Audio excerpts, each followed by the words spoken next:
नमस्ते।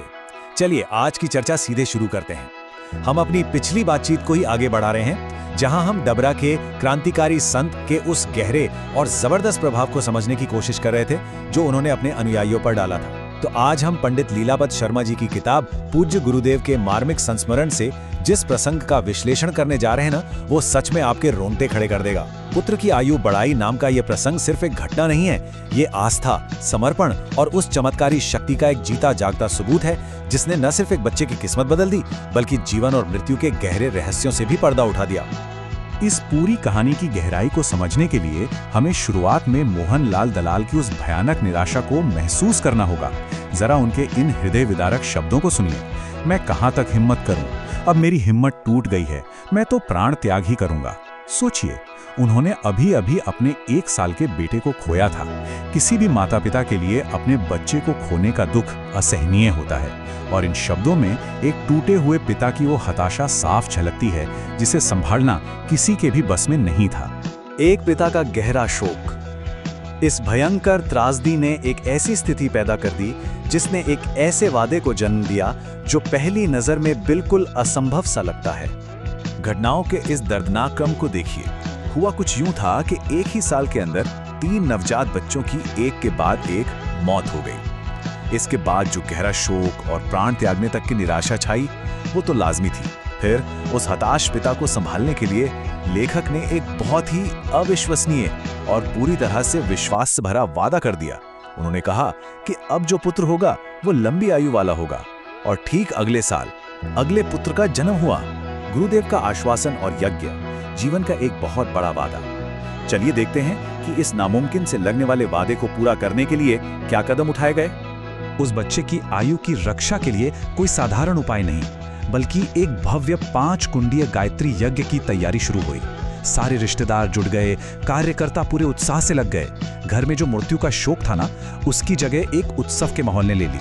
उसी यज्ञ के शुभ माहौल में बच्चे का नाम रखा गया गुरु प्रसाद, और सब कुछ बिल्कुल एकदम परफेक्ट चल रहा था, चौथे दिन की पूर्णाहुति तक। यज्ञशाला की रहस्यमयी आग और चौथे दिन का हाहाकार। यहाँ इस संस्मरण में एक ऐसा ट्विस्ट आता है जिसकी किसी ने सपने में भी कल्पना नहीं की थी।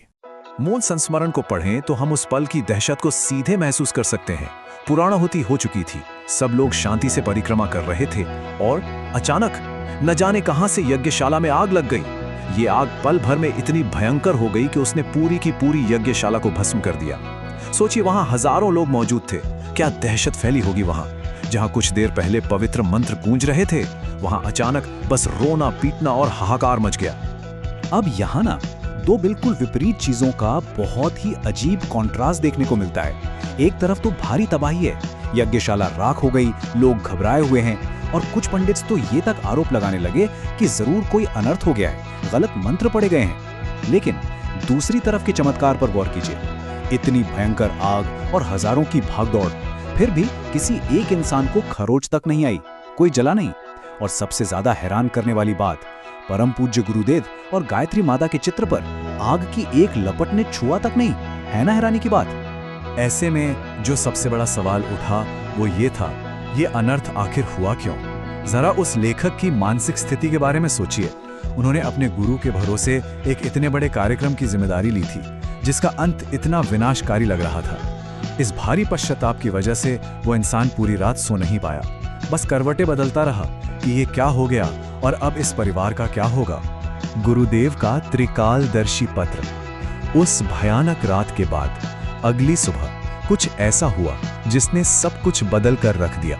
सुबह ऑफिस पहुंचते ही लेखक की मेज पर एक पत्र मिलता है, और ये डिटेल सच में आपके होश उड़ा देगी। जरा ध्यान दीजिए, गुरुदेव का भेजा हुआ ये पत्र यज्ञशाला में आग लगने की घटना से ठीक 1 दिन पहले लिखा गया था।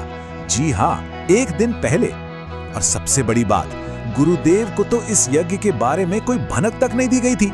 ना यज्ञ का पता था, ना आग का। फिर उन्हें मीलों दूर बैठे 1 दिन पहले ये सब कैसे पता चल गया? किताब में इसका पूरा लिखित प्रमाण मौजूद है, जो आप यहाँ देख सकते हैं। ये गुरुदेव के पत्र का असल अंश है। इसे पढ़ना ऐसा था जैसे कोई आपके मन का सारा बोझ, हर एक डर और हर एक संदेह का सिलसिलेवार ढंग से जवाब दे रहा हो। इस पत्र की सबसे अहम लाइन सुनिए। गुरुदेव लिखते हैं, बेटा इस यज्ञ में आग लगेगी और बहुत ही रोना पीटना होगा। तुमको भी चिंता लग जाएगी। तुम तो चिंता नहीं करना। आग लगने से यज्ञ पिता और गायत्री माता ने लड़के की आयु बढ़ा दी है। मतलब गुरुदेव ने सिर्फ आग और रोने पीटने की बिल्कुल सटीक भविष्यवाणी ही नहीं की थी, बल्कि ये भी बता दिया कि जिसे दुनिया विनाश और अनर्थ समझ रही थी ना, वो असल में उस बच्चे की जिंदगी बचाने का एक ईश्वरी तरीका था। आयु वृद्धि का रहस्य। चलिए अब पत्र में दिए गए इस गहरे आध्यात्मिक विज्ञान को समझते हैं कि आखिर ये चमत्कार काम कैसे करता है। गुरुदेव ने इसमें जो लॉजिक समझाया है वो बहुत गहरा है। उनके मुताबिक पिछले जन्म के कर्मों की वजह से उस बच्चे की उम्र वास्तव में बहुत कम थी, लेकिन लेखक ने उस दुखी पिता को यज्ञ का जो पक्का विश्वास दिलाया, उस विश्वास की रक्षा के लिए खुद गायत्री माता और यज्ञ भगवान ने हस्तक्षेप किया। जो मौत या जो अशुभ उस घर में होने वाला था, उस रहस्यमयी आग ने उसे अपने ऊपर ले लिया। यानी यज्ञ किसी दुर्घटना में फेल नहीं हुआ था, बल्कि उसने वो भयंकर नियति अपने ऊपर लेकर अपना सबसे महान उद्देश्य पूरा कर लिया था। और अगर आपको लगे कि ये सब सिर्फ आस्था की बात है, तो जरा इस सबूत को देखिए। बाद में जब ग्वालियर के एक बहुत ही मशहूर ज्योतिषी को उस बच्चे की जन्मपत्री दिखाई गई, तो उन्होंने भी देखते ही स्पष्ट कह दिया कि इस लड़के की आयु बहुत ही कम है। मतलब जो बात गुरुदेव ने बिना देखे बिना जाने मीलों दूर से लिख दी थी, वो ज्योतिषीय गणनाओं में एकदम 100% सच साबित हुई। तो इस पूरे संस्मरण के विश्लेषण के अंत में ये एक सवाल मैं आप पर छोड़ता हूँ। क्या ये त्रिकालदर्शी शक्ति का अचूक प्रमाण नहीं है? बिना बताए यज्ञ का पता होना, आग लगने की एक दिन पहले सटीक भविष्यवाणी करना और मौत को टालने का वो अकल्पनीय तरीका। पूज्य गुरुदेव की इस सर्वव्यापी शक्ति के बारे में जानकर सच में अवाक रह जाना पड़ता है ना? खैर, ये हमें सोचने पर तो मजबूर करता ही है कि ऐसे और कितने रहस्यमयी अनुभव होंगे जिन्हें हमें जानना चाहिए। आज के इस विश्लेषण में बस इतना ही। फिर मिलेंगे एक और गहरे प्रसंग के साथ।